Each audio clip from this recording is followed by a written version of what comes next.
अंतरराष्ट्रीय युवा विद्वान, जैन दर्शन में यूनिवर्सिटी टॉप व गोल्ड मेडलिस्ट, जैन सिद्धांत एवं न्याय विषयों को सरलता से समझाने वाले, यूएसए, इंग्लैंड, ऑस्ट्रेलिया आदि अनेक देशों में जैन धर्म की महती प्रभावना करने वाले, पंडित टोडरमल पुरस्कार, युवा विद्वत रत्न आदि अनेक पुरस्कारों से सम्मानित मूर्धन्य विद्वान डॉक्टर संजीव कुमार गोधा जयपुर द्वारा जानिए धर्म का मर्म। डॉक्टर संजीव कुमार जी गोधा के प्रवचन प्रसारण का लाभ प्राप्त कर ज्ञानदान में सहभागी बने। एक दिन की 9,000 अथवा 3,000 के 3 प्रायोजक मिलकर भी ज्ञानदान स्वरूप प्रदान करने पर लाखों लोगों द्वारा प्रवचन सुना जाता है। अर्थात 1 रुपए की अल्प राशि में 10 भाई बहन प्रवचन का लाभ लेते हैं और प्रायोजक परिवार का उस दिन प्रवचन के आरंभ व अंत में रंगीन चित्र व सभी के नाम का उल्लेख किया जाता है। इस कार्यक्रम के प्रायोजक हैं श्राविका रत्न समाज सेवी, दानवीर, परम मुनि भक्त, दृढ़ संस्कारवान स्वर्गीय श्रीमती कंचन देवी दीवान छाबड़ा, धर्मपत्नी स्वर्गीय श्रीमान धर्मचंद जी दीवान छाबड़ा, पुत्र पुत्रवधू विद्या प्रकाश सुनीता देवी, संजय कुमार रेखा देवी, अजय कुमार, पौत्र पौत्रवधू विजय कुमार चांदनी, अरिहंत पूजा, तीर्थेश प्रियंका, पौत्र मोक्षा, पड़पौत्री पौत्र वेरोनिका रेयांश सीकर निवासी सूरत गुजरात। जयति परम ज्योति समम समस्तैरनंत पर्यायै दर्पण तलैव सकला प्रतिफलति पदार्थ मालिका यत्र परमागमस्य बीजं निषिद्ध जात्यन्द सिंधुर्विधानम् सकल नय विलसितानां विरोध मथनं नमाम्यनेकान्तं विरोध मथनं नमाम्यनेकान्तं।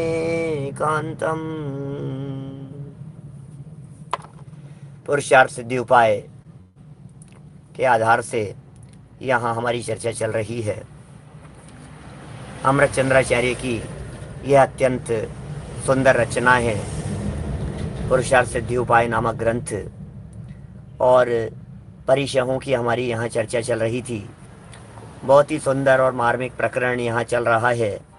मुनिराज अपने जीवन को किस प्रकार से जीते हैं, मुनिराज के जीवन में कैसी कैसी परिस्थितियाँ बन जाती है, लेकिन उन परिस्थितियों को किस प्रकार वे साम्य भाव से सहन करते हैं, बर्दाश्त करते हैं, जीतते हैं। ये कुछ अपूर्व है मुनिराजों का जीवन, लाइफ स्टाइल, सब कुछ। कल हमने आपके बीच में यहाँ नग्न परिचय और याचना परिचय, इन 2 परिचयों की चर्चा की थी। आज 7वें परिचय से चर्चा को आगे बढ़ाएंगे।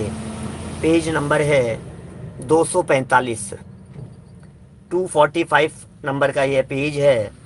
अरति परिचय जय। अरति, अरति, रति अरति, हर रति और अरति ये दोनों मुनिराजों के जीवन में नहीं होती है। बड़ा गजब का जीवन है हमारे महामुनिराज का। अरति परिचय है। जगत के जीव इष्ट पदार्थों के प्राप्त होने पर रति मानते हैं और अनिष्ट पदार्थों के प्राप्त होने पर अरति खेद मानते हैं। क्या क्या बात कह रहे हैं, जगत जनों की बात कह रहे हैं। दुनिया का स्वरूप कुछ ऐसा ही दिखता है। पूरे दुनिया में जितने भी लोग हैं वे सभी लोग ऐसे ही स्वरूप वाले दिखाई देते हैं कि जहाँ कुछ अच्छा दिखाई दिया वहाँ रति करने लग गए, जहाँ पसंद नहीं आई कोई बात वहाँ खेद खिन्न हो गए हैं। क्या कह रहे हैं यहाँ, जगत के जीव इष्ट पदार्थों को प्राप्त होने पर रति मानते हैं। जरा अपनी लाइफ को देखना, अपने अपने जीवन को देखना, टटोलना, कोशिश करना कि मैं कहाँ खड़ा हूँ। क्या ऐसा नहीं है मेरे जीवन में थोड़ी सी अनुकूलताएं मिल जाने पर मैं क्या उससे अप्रभावित रह पाता हूँ? थोड़ी सी प्रतिकूलताएं मिले तो क्या मैं उससे अप्रभावित रह पाता हूँ? अनुकूलताएं और प्रतिकूलताएं ये दोनों मुझे 24 घंटे प्रभावित करती रहती है। 24 घंटे मुझे प्रभावित करती रहती है। अनुकूलताएं देख देख कर मैं खुश होता रहता हूँ, प्रतिकूलताएं देख देख कर मैं खेत खिन्न होता रहता हूँ। देखिए तो सही क्या स्थिति है। संजय जी सही कह रहे हैं आप। देखिए बात क्या है, यहाँ मुनिराज क्या करते हैं, एक तरफ हम हैं और दूसरी तरफ हमारे महामुनिराज हैं। क्या दोनों में जरा कंपैरिजन तो करके देखो। ये कह रहे हैं किंतु मुनिराज चाहे जंगल में रहे, कोई उनको भला बुरा कहे तो भी कदापि रति अरति नहीं मानते। ये मुनिराज की लाइफ स्टाइल है। दुनिया उनको भला बुरा कह रही है, मुनिराज चाहे जंगल में रह रहे हैं, मुनिराज चाहे महलों में चले जाएं, मुनिराज की कोई प्रशंसा करने वाले हों या मुनिराज की कोई निंदा करने वाले हों, आलोचना करने वाले हों, प्रत्येक परिस्थिति में हमारे मुनिराज सहज रहते हैं और अत्यंत सहज रहते हैं। बड़ा गजब का ही स्वरूप है हमारे महामुनिराज का। आखिर ये सहजता आती कहाँ से है? आखिर इस समता के पीछे कौन सी चीज काम कर रही है? किस बात का बल है, किस बात का दम है जिसके दम पर वे इतने सहज रह पाते हैं? परिस्थितियों से प्रभावित होना अज्ञानियों का काम है और परिस्थितियों से अप्रभावित रहना ये ज्ञानियों का काम है। ज्ञानी जीव सदा काल परिस्थितियों से अप्रभावित रहते हैं। अरे हमें कोई फर्क नहीं पड़ता, चाहे घर में रहें, चाहे वन में रहें, चाहे जंगल में रहें, जहाँ रहेंगे आत्म ध्यान धरेंगे, जहाँ रहेंगे आत्मज्ञान करेंगे, जहाँ रहेंगे तत्व ज्ञान भेद विज्ञान करेंगे। ये समता होती है मुनिराजों के जीवन में। क्या माने मुनिराजों के जीवन में जो ये समता है, ये समता कैसी होती है? हमें सीखना है और क्या करना है, हमें उनके बताए हुए मार्ग पर तो चलना है। मुनिराजों का जीवन और मुनिराजों की लाइफ स्टाइल हमारे लिए आदर्श है ना। हमें सब कुछ उनके अनुसार ही तो करना है। जो कह सकते हैं हम, जो बात भगवान महावीर स्वामी के संदर्भ में कहते हैं, भूतकाल प्रभु आपका वह मेरा, वर्तमान वर्तमान जो आपका वह भविष्य मम जान, बात हमने महावीर भगवान के संदर्भ में कह दी। अब इसी बात को हम मुनिराज के संदर्भ में कह देवें तो हम क्या कहेंगे? भूतकाल गुरु आपका, हे गुरु, हे मुनिराज, हे वीतरागी संतों, जो आपका भूतकाल था गृहस्थ दशा वह मेरा वर्तमान, और वर्तमान हे मुनिराजों जो आपका है, हे हमारे वीतरागी संतों, हे गुरुओं, जो आपका वर्तमान है वह भविष्य मम जान, वो मेरा भविष्य होने वाला है। इसमें कोई दो राह नहीं है कि हमारे जीवन में भविष्य में ये वीतरागी समता प्रकट होगी, होगी ही होगी, नो डाउट। इसमें कोई डाउट करने का सवाल ही नहीं है। जितने लोग सामने सुन रहे हैं, जितने लोग बैठे हुए हैं, जितने लोग विराजमान हैं, जितने लोग भविष्य में सुनने वाले हैं हमारी इस चर्चा को, आज कल परसों, महीने 2 महीने, साल 2 साल, 5 साल बाद, 25 साल बाद भी जब तक ये सुना जाएगा तब तक जो जो व्यक्ति सुनेगा, हर व्यक्ति एक न एक दिन वीतरागी होने वाला है। क्या सोचिए आप क्या कह रहे हैं यहाँ पर? ये देखिए आप, चाहे जंगल में रहें, कोई उनको भला कहे, कोई उनको बुरा कहे, क्या क्यों नहीं लगता है उनको भला बुरा? क्योंकि वे जानते हैं सामने वाला व्यक्ति जिसे देख करके कह रहा है वो मैं नहीं हूं। सामने वाला व्यक्ति जिसकी प्रशंसा कर रहा है वो मैं नहीं हूं। सामने वाला व्यक्ति जिसकी निंदा कर रहा है वो मैं नहीं हूं। सामने वाला व्यक्ति शरीर को देख करके निंदा करता है, सामने वाला व्यक्ति वाणी को देख करके प्रशंसा करता है, सामने वाला व्यक्ति भाई आचरण को देख करके प्रशंसा करता है, लेकिन भैया मैं तो हूं ही नहीं ना। क्या मैं तो हूं ही नहीं? अब जिसकी निंदा की जा रही है मैं वो नहीं हूं, जिसकी प्रशंसा की जा रही है वो मैं नहीं हूं। यह बात परम सत्य है कि मैं कोई तत्व अपूर्व हूं, प्रशंसनीय तत्व हूं, लेकिन मैं वो प्रशंसनीय तत्व हूं जिसकी प्रशंसा तीर्थंकर परमात्मा करते हैं। मैं वो प्रशंसनीय तत्व हूं जिसकी प्रशंसा हमारे वीतरागी संत करते हैं। मैं वो प्रशंसनीय तत्व हूं, वो प्रशंसनीय तत्व हूं जिसकी चर्चा करते हुए सर्वार्थ सिद्धि के देव 33 सागर तक थकते नहीं है, अघाते नहीं है। माने चर्चा रिपीट नहीं होती है और गुणानुवाद चलता रहता है। वो प्रशंसनीय तत्व हूं मैं। मुझे बतलाइए, क्या कोई सामने वाला व्यक्ति मेरी वो प्रशंसा कर सकता है क्या? मैं किस बात से प्रभावित हूं बतलाइए। प्रभावित नहीं होते मुनिराज इस बात से। वे इसलिए प्रभावित नहीं हो रहे हैं क्योंकि आप कितनी प्रशंसा करेंगे, किसकी प्रशंसा करेंगे बतलाइए। संजीव जी भाई साहब, आप ऐसा कर रहे हैं, आप ऐसा कर रहे हैं, आपकी ऐसी महिमा, काय की महिमा आ रही है, क्या दम है बतलाओ मेरे को। वाणी की महिमा आती है, समझाने की महिमा आती है। जिस क्षेत्र पर चले जाते हैं लोग मिलते हैं, पंडित जी आपको सुनते हैं, पंडित जी आपको सुनते रहते हैं, हमने आपको सुना है, हम आपको रोज सुनते हैं, जहाँ जाओ खड़े हो जाते हैं। आपको काय की महिमा आ रही है? सुनने सुनाने की महिमा आ रही है, बस इन बातों की महिमा आ रही है। मुनिराज देखिए, सुनिए मेरी बात।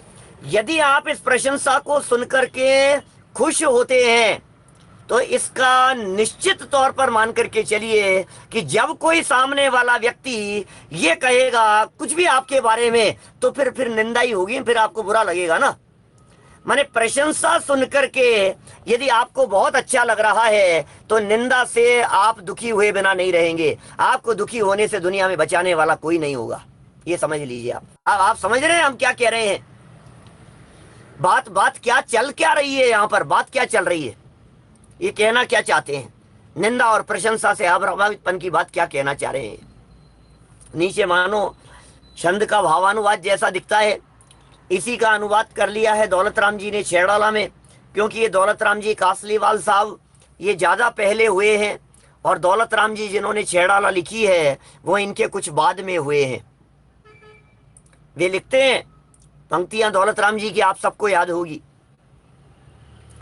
हरि मित्र महल मसान कंचन कांच निंदन तुतिकरण अर्घावतारण असी प्रहारण में सदा समता धरण। क्या बोलो? अर्घावतारण असी प्रहारण, क्या बात कर रहे हो? अरि मित्र, शत्रु हो या मित्र हो, महल हो या शमशान हो, महल मसान, अरि मित्र महल मसान, कंचन कांच, कांच के टुकड़े हो, कंचन माने गोल्ड हो, कंचन कांच, निंदा करने वाले हो या प्रशंसा करने वाले हो, निंदन तुतिकरण और अर्घावतारण असी प्रहारण में सदा समता धरण। अर्घावतारण, कोई अर्घ से आरती उतार रहा हो, और असी प्रहारण, कोई तलवार से प्रहार कर रहा हो, में सदा समता धरण, हमेशा ही समता धारण करने वाले होते हैं हमारे महामुनिराज जी। अर्घावतारण असी प्रहारण में सदा समता धरण। बातें क्या गजब गजब की बातें हैं। एक एक शब्द ऐसा लगता है मुनिराजों की समता दिखती है हमारे को जगह जगह। जब हम देखते हैं सारे दुनिया में, जब हम प्रतिमानुयोग देखते हैं, जब हम कहानियां देखते हैं, जब प्रसंग उठा उठा करके देखते हैं, तो हमें वो समता के उदाहरण दिखाई देते हैं। मुनिराजों की समता के लिए अनगिनती उदाहरण मिलेंगे आपको। मैं नहीं, हमारे सब श्रोता समता भाव के लिए वो सब उदाहरण दे सकते हैं। क्या सब आप उदाहरण दे सकते हैं, चाहे वो गज कुमार मुनिराज की बात कर लो, यशोधर मुनिराज, जो जो जो नाम आपको लेना हो सब लो आप यशोधर मुनिराज के गले में मरा हुआ 3 दिन तक सर्प पड़ा रहा, और फिर ऐसा हुआ और फिर ऐसा हुआ, और सब वो चेलना ने जा करके ये किया, और श्रेणी को और चेलना दोनों को समान आशीर्वाद। समता समता की तो उदाहरण है, और क्या है। कहानियां नहीं सुनानी है मेरे को, लेकिन सिद्धांत क्या है, आधार क्या है उसके पीछे, ये कैसी समता मुनिराज जी रहे हैं, कि कितने सहज हैं भाई। देख देख करके हमें ऐसे लगता है जिनके महल और भयंकर वन एक जैसे हैं। जंगल में बैठे हो, महल में बैठे हो। अभी एक हम 64 रिद्धि विधान किया ना हमने, तो एक रिद्धि बतलाई उसमें, जल में चले सो थल के समान, और थल में चले तो जल के समान। ये क्या कह रहे हैं? जल में थल के समान, थल में जल के समान। ये कैसी बातें हैं यार, ये किस तरह की बातें कर रहे हैं? बड़ी अटपटी सी बातें लगती है हमारे को। ऐसे ही महलों में यदि चले जावें तो ऐसा लगे कि ये सब उजड़ा उजड़ा दिखाई देता है। यहाँ जंगल में आ जावें तो उन्हें लगता है इससे ज्यादा फैसिलिटी व्यवस्था और क्या हो सकती है। अब बिल्कुल उल्टा लगता है। जगत से निराली होती है मुनिराजों की चाल, जगत से उल्टी होती है उनकी चाल। जगत जनों की चाल अलग प्रकार की और मुनिराजों की चाल अलग प्रकार की। ज्ञानी की चाल लौकिक जनों से विपरीत हुआ करती है। लौकिक जनों से बिल्कुल विपरीत चाल होती है ज्ञानियों की। इसीलिए जगत के अज्ञानी जीवों को ज्ञानी जीव नादान और मूर्ख नजर आते हैं, और ज्ञानियों को जगत के जीव मूर्ख नजर आते हैं। ऐसा ही स्वरूप है। ज्ञानियों के बारे में बात करो तो जगत के अज्ञानी नादान मूर्ख लोग क्या कहेंगे, अरे यार एक आय पागल हो गया, सब छोड़ छोड़ छोड़ के बैठा है। ऐसा लगेगा अरे यार ये क्या पागल है क्या, यार इनका दिमाग खराब है क्या, ऐसा लगेगा। जगत के जीवों को ऐसा लगेगा रात को ही नहीं खाते, पागल हो गए, तो अभी से ही छोड़ दिया, पागल हो गए। तो जमीन के अंदर नहीं खाते, और यार फिर खाते क्या हो आप, पागल हैं। अज्ञानियों को ज्ञानी जीव पागल नजर आते हैं, लेकिन ज्ञानियों को अज्ञानी नादान पागल नजर आते हैं, ना समझ नजर आते हैं। क्या करें, ऐसा ही स्वरूप है, जगत का स्वरूप ही ऐसा ही है, क्योंकि दोनों की चाल एक दूसरे के विपरीत है। ज्ञानियों की चाल अज्ञानी से विपरीत होती है, अज्ञानियों की चाल ज्ञानी से विपरीत होती है। यहाँ ज्ञानियों की चाल की चर्चा कर रहे हैं अपन लोग। कैसी चाल है ज्ञानियों की? भयंकर वन में, ओहो, महल में रह रहे हो चाहे भयंकर वन में रह रहे हो, आपको क्या लगता है महलों में जाने का अवसर नहीं मिलता उनको? अरे बड़े बड़े राजघरानों में जाकर के भोजन करके आते हैं, आहार चर्या लेकर के आते हैं। मुनिराजों की आहार चर्या गरीब से गरीब घर में भी हो जाती है और संपन्न परिवारों में भी हो जाती है। वे चेहरा देख करके आहार ग्रहण नहीं करते, वे अपनी प्रतिज्ञा देख करके आहार ग्रहण करते हैं। मुनिराज ये नहीं देखते हैं आहार ग्रहण करते समय देने वाला कितना संपन्न है। पैसे वालों की यहाँ आहार होगा, संपन्न लोगों की यहाँ आहार होगा, कितना पैसा दोगे वो व्यक्ति आहार ग्रहण कर, आहार देने का। कहाँ दुनिया में क्या क्या चाल क्या हो रही है हाल, क्या कहें। यहाँ जो बात है ये बात तो बड़ी गजब की है भैया, कोई फर्क नहीं पड़ता है। मुनिराजों की आहार चर्या के लिए जिन शब्दों का प्रयोग किया गया है, आप यदि उन शब्दों को देखेंगे तो आप सहज ही समझ पाएंगे। गोचरी है भाई साहब, भ्रामरी है भाई साहब, भ्रामरी है, भ्रमर जैसे हैं, गर्त पूरण अक्ष भक्षण दाक्षमण, 5 शब्द दिए हैं। गोचरी है, गोचरी देने वाले से प्रभावित नहीं होते, देने वाला कौन है। देखिए जरा, भयंकर वन और महल में चले जाएं, शत्रु और मित्र, कनक और पाषाण। अरे कौन दुश्मन और कौन मित्र? अपनी विकारी परिणति को अपना मित्र शत्रु जानते हैं, अपनी वीतराग परिणति को अपना मित्र जानते हैं।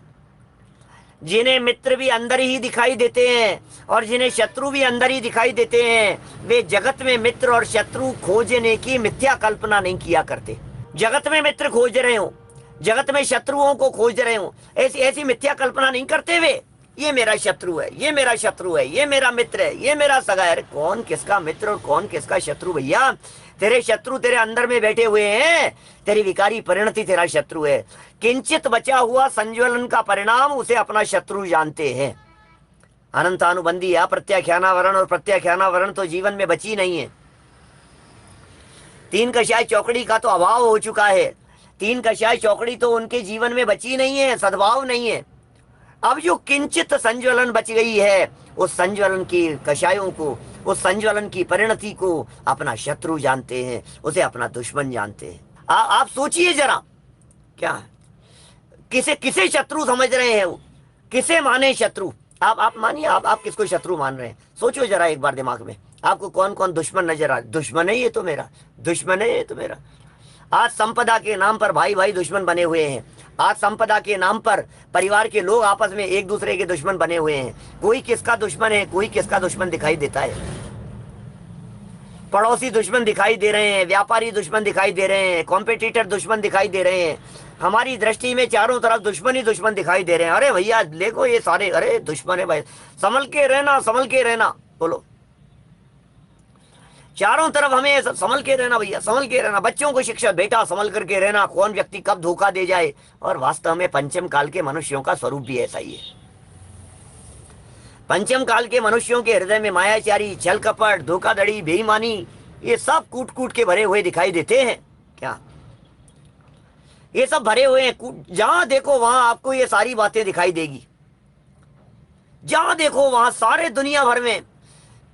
वहां स्वामी आचार्य का सूत्र याद आता है इस प्रसंग पर, जगत काय स्वभाव हुआ संवेग वैराग्यार्थम। जगत का स्वभाव, काय का स्वभाव, जगत काय स्वभाव हुआ, जगत काय स्वभाव हुआ संवेग वैराग्यार्थम।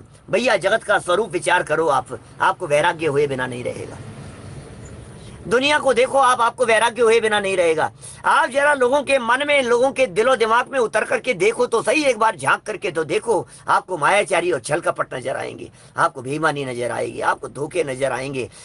ईमानदार चलता हुआ व्यक्ति ऐसा लगेगा जैसे ये क्या धोखा कर गया है, ये हमारे साथ में क्या गेम खेल गया है, ये बातें आपको नजर आएगी। आप सोचना जरा हम क्या कहना चाहते हैं, ये जनवाणी माँ क्या कह रही है, हमें कहाँ कहाँ शत्रु। इसलिए हम बच्चों को शिक्षा देते हैं, बेटा संभल करके रहना, बेटा दुनिया में बहुत धोखा है, कदम कदम पर बहुत धोखा है, बेटा संभल करके रहना। होशियार बनाने की कोशिश करते हैं, बिजनेस में होशियार बनाने की कोशिश करते हैं। आपको वो कथा, वो प्रसंग तो ध्यान ही है ना, एक चिड़िया वाला, चिड़िया के बच्चे हुए, अंडे में से बाहर निकले, चोंच में लाला करके खिलाती थी चिड़िया, और थोड़ा थोड़ा जब वे थोड़े से बड़े होने लगे तो वे थोड़ा थोड़ा उड़ने लगे इधर उधर। तो चिड़िया उन्हें समझाने लगी, बेटा ये जो दो पाया है ये बहुत खतरनाक है, इनसे बहुत सावधान रहना। क्या, ये कभी भी पकड़ लेते हैं, ये कभी भी पत्थर मार देते हैं, इनके हाथ में गुलेल रहती है, कभी चला करके शूट कर देंगे, बहुत सावधान रहना। कि हमें कैसे पता लगेगा माँ, कि सुनो एक एक सूत्र दे रही हूं तुम्हारे को। चिड़िया ने अपने बच्चों से कहा, एक सूत्र दे रही हूं। कि क्या माँ, जल्दी बताओ। बोले इतना सा ध्यान रखना कि जैसे ही ये मनुष्य तुम्हारे सामने कहीं झुकता हुआ नजर आए, तुम समझ लेना कि ये पत्थर उठा करके मारने वाला है, और तुम तुरंत उड़ जाना वहां से। तो जो चिड़िया के बच्चे थे उन्होंने ये कहा, क्या कहा कि माँ यदि ये पहले से ही हाथ में पत्थर लेकर के चल रहा हो तो पता है चिड़िया ने क्या जवाब दिया कि बेटा अब तुम बहुत होशियार हो गए हो, अब तुम्हें हमारी शिक्षा की जरूरत नहीं है। जो इतना 2 कदम आगे का सोच सकते हैं कि ये व्यक्ति हमें मारने के लिए पत्थर हाथ में पहले से लेकर के आया होगा, अब तुम्हें और कुछ सिखाने समझाने की जरूरत नहीं है। भैया दुनियादारी में सब होशियार हैं। हम जो अपने बच्चों को सिखा रहे हैं, मायाचारी सिखा रहे हैं, छल सिखा रहे हैं, कि सावधान रहना सिखा रहे हैं, वो सब होशियार हैं अपने कामों में, कुछ सिखाने की जरूरत नहीं है। ये जगत का स्वरूप है। जगत में तो इसी प्रकार के लोग दिखाई देंगे आपको, कोई निंदा करने वाले और कोई प्रशंसा करने वाले। आप मस्त रहो इन सारी परिस्थितियों में, सहज रहिए आप इन सब बातों को देख करके। देखिए कनक और पाषाण, स्तुति और निंदा जिनके समान दिखाई देती है, निंदा और स्तुति एक समान है जिनके लिए, सुख और दुख, जीवन और मरण सर्व समान है जिनके लिए। अरे जीवन हो तो हो, ठीक है, मरण हो तो हो, हमें क्या फर्क पड़ता है। मौत कल आनी थी, आज आ जाए, परसों आनी थी, अभी आ जाए, क्या फर्क पड़ता है इन बातों में। मौत की परवाह नहीं किया करते ज्ञानी धर्मात्मा पुरुष। वे जानते हैं मुझे मौत नहीं आती है, जैसे मौत नहीं आती है उसकी क्या परवाह किया करें। मुझे मौत आती ही नहीं है ना, जब मुझे मौत आती ही नहीं है तो मैं मौत की क्या परवाह करूं।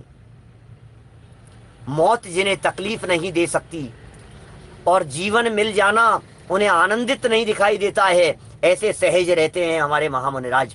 सुख और दुख, जीवन और मरण सर्व समान है, अर्थात अपने चित्त में सदैव समता धारण करने वाले साधु अरति परिचय जीतते हैं, धन्य हैं ऐसे हमारे महामुनिराज। क्या कह रहे हैं ये, कैसे अरति परिचय को जीतते हैं। चित्त में सदैव समता धारण करने वाले साधु, जिन साधुओं के चित्त में सदैव समता है, जिन साधुओं के चित्त में सदैव साम्य भाव है, ऐसे हमारे साधु अरति परिचय को जीतने वाले होते हैं। वे जीतते हैं अरति परिचय को। भाई साहब आगे बढ़े थोड़ा, अरति परिचय हो गया, रति नहीं करते और अरति भी नहीं करते, दोनों बातें यहां लागू होगी, ध्यान रखना। क्या दोनों बातें लागू होगी। रति नहीं करते ये बात कम दिखती है क्योंकि नाम इसका अरति है ना। अरति परिचय क्यों रखा, इसको रति परिचय जय क्यों नहीं रखा, क्योंकि रति परिचय जैसा दिखता नहीं है। अरति में परिचय दिखाई देता है, अरति में कष्ट दिखाई देता है, रति में कष्ट दिखाई नहीं देता है। लेकिन अरति के साथ साथ में हमारे मुनिराज रति भी नहीं करते, अरति और रति दोनों से ही पार है वे, ऐसा है उनका जीवन। तो यहाँ अरति परिचय के साथ साथ में परिस्थितियों के साथ वे रति भी नहीं करते, इस बात को भी हमारे को लागू कर लेना चाहिए। चलिए आगे बढ़ते हैं। इसी तरह से अलाभ परिचय के अंदर लगाएंगे अपन बात। जैसे अरति परिचय की बात कही, इसमें हमने कहा अरति तो करते ही नहीं है और मुनिराज रति भी नहीं करते हैं। इसी तरह से क्या लगाना, अलाभ परिचय में भी बात को लगाना कि अलाभ में तो खेत खिन्न होते ही नहीं है और लाभ में भी प्रसन्न नहीं होते। थोड़ा सा फर्क है, किंचित फर्क दिखाई देता है। देखना जरा, हमारे बहुत सारे विद्वान लोग भी सुन रहे हैं। मैं ये कहना चाह रहा हूं, अरति और अलाभ इनमें क्या फर्क है।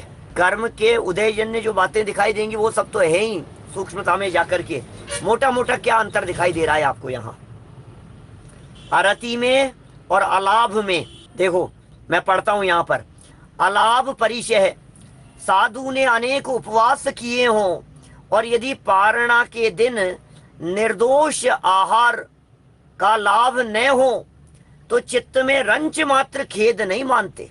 अरति के अंदर बाहरी परिस्थितियां हैं, अरति में परिस्थितियां प्रतिकूल दिखाई दे रही है और अलाभ में लाभ नहीं मिला, ये स्थिति। थोड़ा सा फर्क है, बारीक सा फर्क।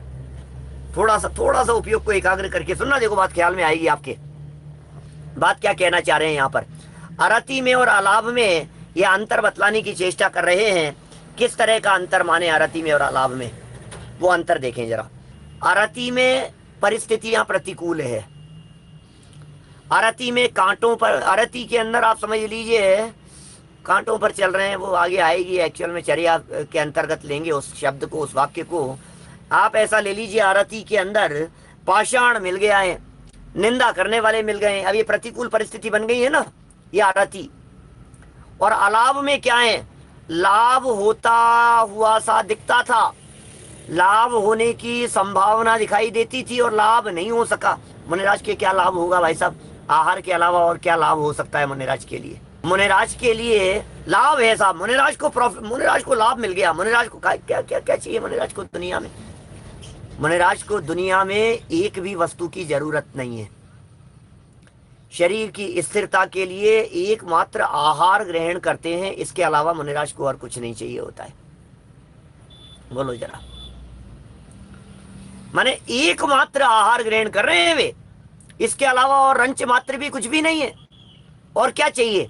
धन चाहिए उन्हें, पैसा चाहिए, कपड़े चाहिए, गाड़ी चाहिए, फैसिलिटी चाहिए, एसी चाहिए, मोबाइल चाहिए, लैपटॉप चाहिए, क्या चाहिए मुनिराज को? श्रावकों से एकमात्र आहार ग्रहण करते हैं, श्रावकों के द्वारा दिया गया, उसे ही यहाँ लाभ कहा जाता है।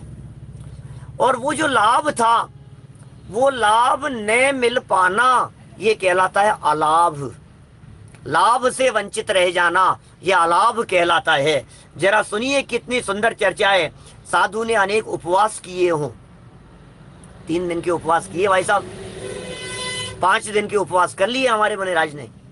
अब 5 दिन के उपवास करके अब आहार चर्या के लिए गए, तो अब तो आहार लेंगे ही ना।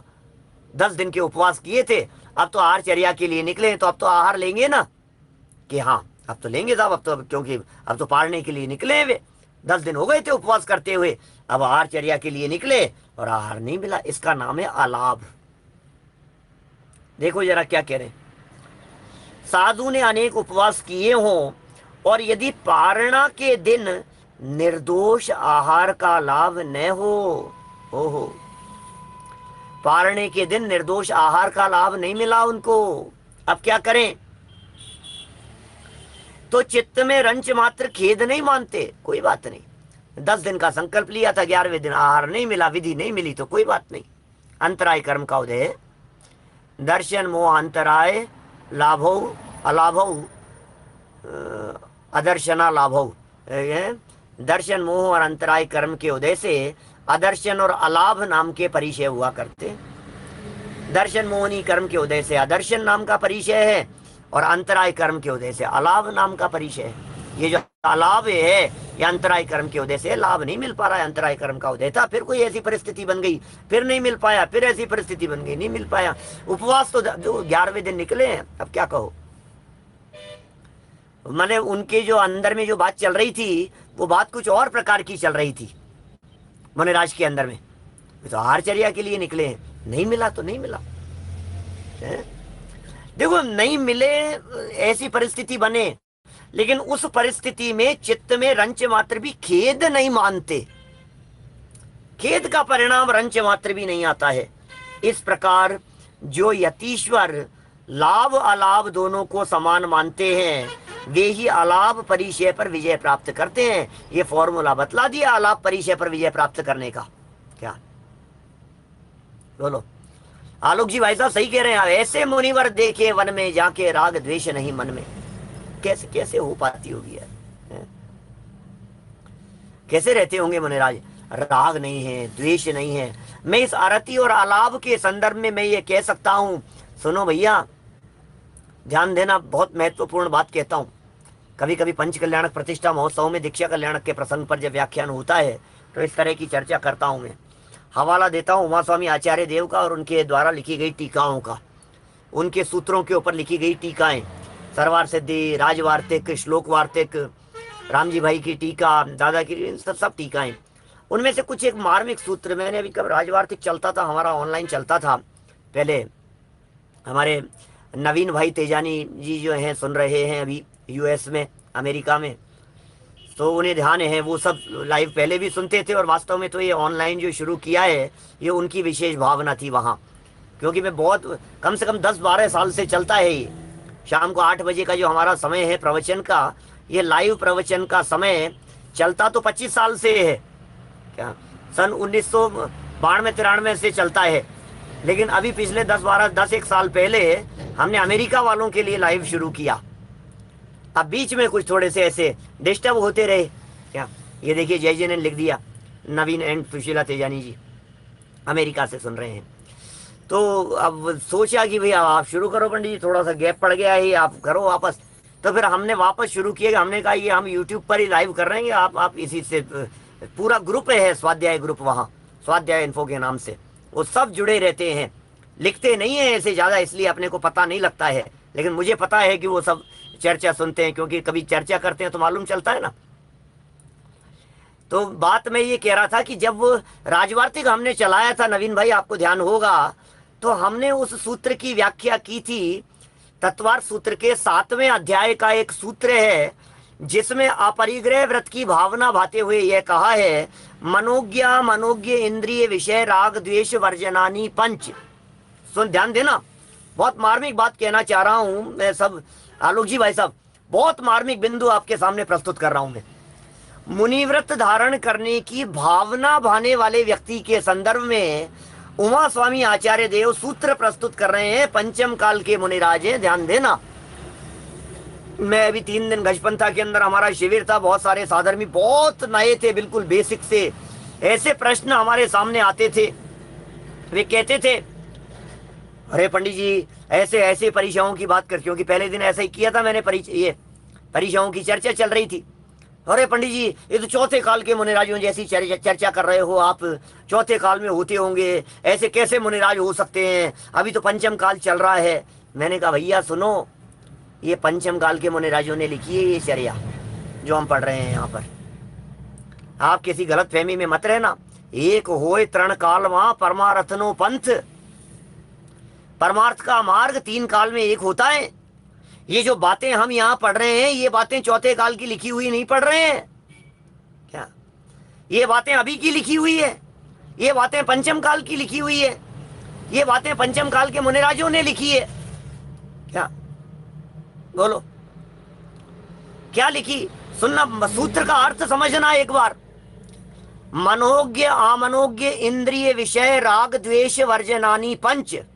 क्या बहुत सालों पहले के किए हुए, उसके वो ऑडियो रिकॉर्डिंग भी मिल जाएंगी, शायद 2-3 प्रवचन किए सूत्र के ऊपर। मैं आपको उसका मर्म बतलाता हूं। मनोज्ञ अमनोज्ञ, पसंद आने वाले और नहीं पसंद आने वाले इंद्रिय विषयों में राग ना करें और द्वेष ना करें, तब जाकर के यह परिग्रह, ये क्या कहेंगे इसे, अपरिग्रह महाव्रत घटित होता है। अपरिग्रह माने उमा स्वामी आचार्य ये कह रहे हैं कि पंचेंद्रिय के विषयों में यदि राग द्वेष का परिणाम होता है, सुनना, पंचेंद्रिय के विषयों में यदि राग द्वेष का परिणाम होता है उसका नाम परिग्रह है। परिग्रह है, परिचय नहीं, परिग्रह है। संतोष जी भाई साहब आप कह रहे हैं लिखना बहुत, मतलब लिखा है और होना दोनों में बहुत फर्क है, बात तो बिल्कुल सही है। परिग्रह त्याग व्रत के संदर्भ में वीरेंद्र जी, ये भी हमारे विद्वान हैं, शास्त्रीय विद्वान हैं, सुनो जरा बात क्या है। मनोज्ञ विषय, अमनोज्ञ विषय, इनमें राग और द्वेष वर्जनानी वर्जित है। राजेश भाई बोलो। मनोज्ञ और अमनोज्ञ इंद्रिय विषयों के अंदर राग द्वेष किया तो इसका नाम परिग्रह है। इसका खुलासा करते हुए हमने इस तरह की बातें कही। इस कार्यक्रम के प्रायोजक हैं शाविका रत्न समाज सेवी, दानवीर, परम मुनि भक्त, दृढ़ संस्कारवान स्वर्गीय श्रीमती कंचन देवी दीवान छाबड़ा, धर्मपत्नी स्वर्गीय श्रीमान धर्मचंद जी दीवान छाबड़ा, पुत्र पुत्रवधू विद्या प्रकाश सुनीता देवी, संजय कुमार रेखा देवी, अजय कुमार, पौत्र पौत्रवधू विजय कुमार चांदनी, अरिहंत पूजा, तीर्थेश प्रियंका, पौत्र मोक्षा, पड़पौत्री पौत्र वेरोनिका, रियांश सीकर निवासी सूरत गुजरात। डॉक्टर संजीव कुमार जी गोधा के प्रवचन प्रसारण का लाभ प्राप्त कर ज्ञानदान में सहभागी बने। एक दिन की 9,000 अथवा 3,000 के 3 प्रायोजक मिलकर भी ज्ञानदान स्वरूप प्रदान करने पर लाखों लोगों द्वारा प्रवचन सुना जाता है। अर्थात 1 रुपए की अल्प राशि में 10 भाई बहन प्रवचन का लाभ लेते हैं और प्रायोजक परिवार का उस दिन प्रवचन के आरंभ व अंत में रंगीन चित्र व सभी के नाम का उल्लेख किया जाता है।